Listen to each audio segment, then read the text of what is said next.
এবারে আমার না ভারতের গরু নাই, দেশি গরু সবগুলো নামছে, দাম একটু কম। আমার বাড়িতে 25,000 টাকা দাম করেছিল, আর সে তুলনায় যে আমি হাটে আনছি যে বেশি দাম হবে, দাম হলো মাত্র 20,000 টাকা। এবারে সুবিধা ভারতের গরু নাই, কি জানি দাম বেশি হওয়ার সম্ভাবনা আছে।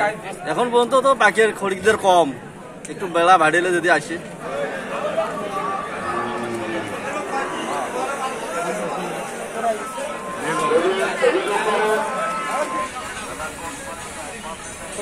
বর্তমান এবার ভারতের গরু কম দেখা যাচ্ছে, তবে ব্যাপারী এখনো নামে না, 2টা-3টার দিকে নামবে।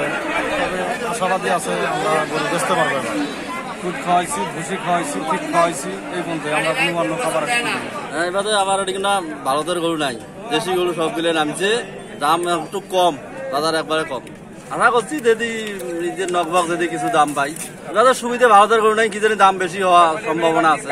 এখন পর্যন্ত তো বাকির খরিদদের কম, একটু বেলা বাড়িলে যদি আসে। আগাবার বেশি হয়েছে, এবার ওইরকম বেশি কম, বেশি বাড়ি নেই।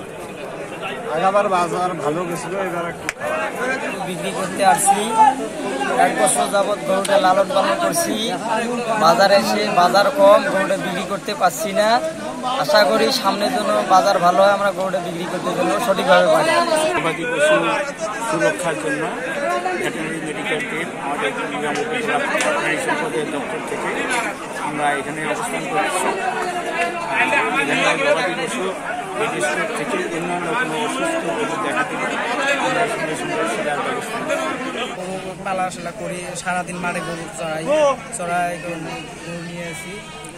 গরু এমনিতে নিয়ে আসি, সবার অভাব সামনে দিতেছে, এই কারণে। আধুনিক কালাভুনা মশলা থাকলে আসল কালাভুনা রান্না কোনো ব্যাপারই না।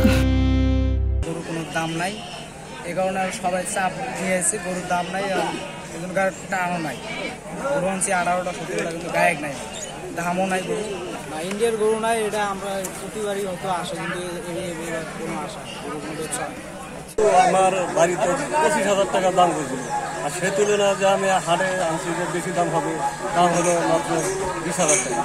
20,000 টাকার বিষয়ে অনেক কোন থেকে দাঁড়িয়ে আছি। ওই বছরের তুলনায় এই বছরে অনেক কম গরু।